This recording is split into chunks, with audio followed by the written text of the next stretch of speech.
I would like to welcome you all for the 7th annual Chanre update. It's a great pleasure and a privilege to invite Dr. Puttappa Chandrasekhar, our honored chief guest, to the stage. Please welcome him onto the stage. I now request Dr. Chandrasekhar to give the welcome speech.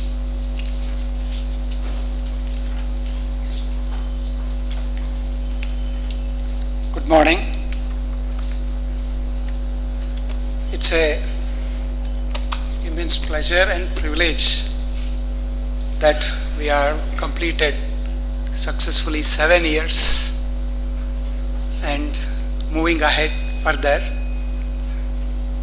And this is the 7th succession update that we were able to organize, and we would like it to go on with newer and newer programs and newer methods in talking, speaking, and trying to convey across and updating mutually, both by ourselves as well as you as a participants. In this endeavor, actually I always took the ideology of what my teacher and Professor Puttappa Chandrasekhar has done and is doing and continues to do as chairperson of IARET, secretary of MERET, and I have seen him as a teacher. He was a teacher when I was doing undergraduation at Hubli for a short time, and I think then I happened to be again a student as a postgraduate at Mysore Medical College. And his dedication, his simplicity, and his being with the students all the time is one thing which always used to inspire me. I always felt I should be one, but no, I took a deviation. Though I joined as a professor for a short time, I felt that with whatever I have qualification, I am not suitable to do that job.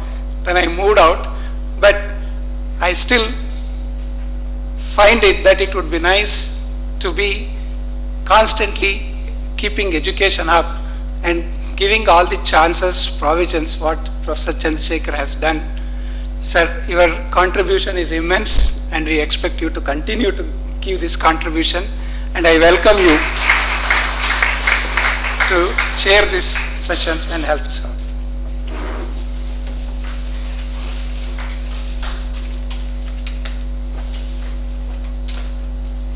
Dr. Sapan Pandya, who has made it all the way from Ahmedabad. He was my junior colleague at Sanjay Gandhi, and of course he is both in practice as well as in academics. Though he says that I am not much in academics, he do have published quite a good number of articles, which is rather uncommon. I mean, it's not right to claim ourselves that I am not an academician. He continues to keep track of his patients. He maintains a very good registry, and he keeps up all the records of the patients. And the moment I asked him to come and deliver the lecture, he immediately agreed upon that, and I can understand the difficulty of traveling across and as a practitioner to leave the practice and come up, but I welcome you.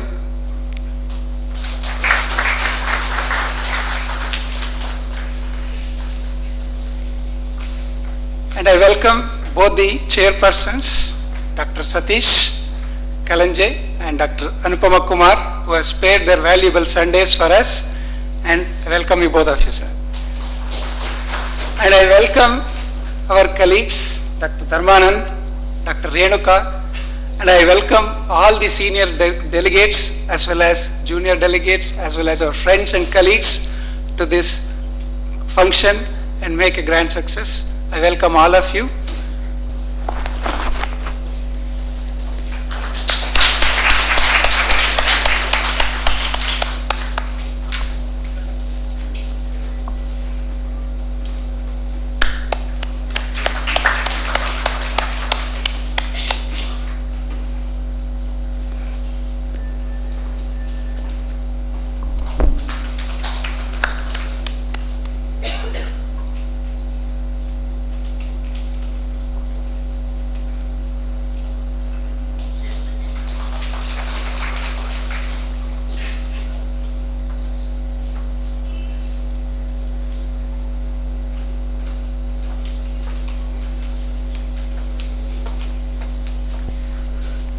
I kindly ask Dr. Puttappa Chandrasekhar to share a few words with us.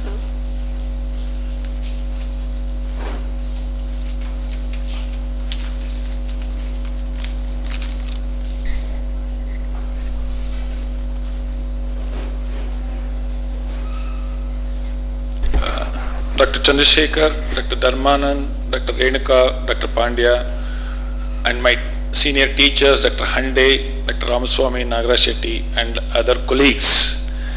I am thankful to Dr. Chandrasekhar for requesting me to take part in today's rheumatology update and to inaugurate today's program.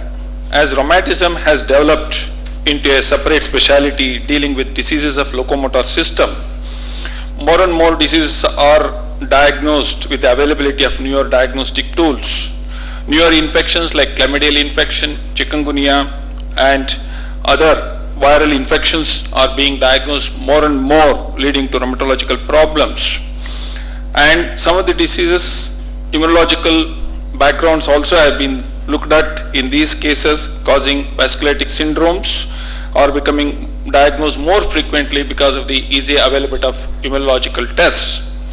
These developments has helped the medical fraternity to treat these diseases with newer drugs, that's immunomodulators or biological therapies, at an unaffordable cost to the patients. We need to think of cheaper treatment modalities which are affordable to the common man. There is a need for further research in finding newer and cheaper drugs for treatment of these rheumatological diseases. I hope Chanre Immunological Research Center will involve itself in finding newer drugs which can be used in our poor patients. Some of the chronic rheumatic disorders are crippling the patients and reduce the quality of life.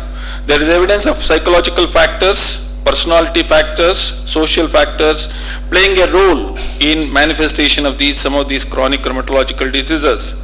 Hence, there is a need for team approach in the management of these rheumatological problems, needing the assistance of immunologists, physiotherapists, occupational therapists, psychologists, and surgeons and others.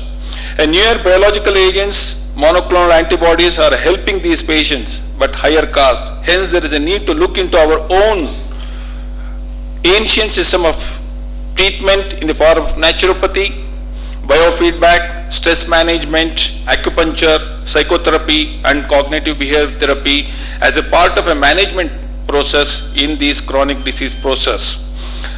In this, today's update has taken care of most of these problems which we are facing in our rheumatological problems, and I hope all our family physicians, pediatricians, orthopedic physicians will be benefited by these means. I am happy to inaugurate this today's 7th update in rheumatology. Thanking you all. Dr. Sapan will actually be releasing the souvenirs.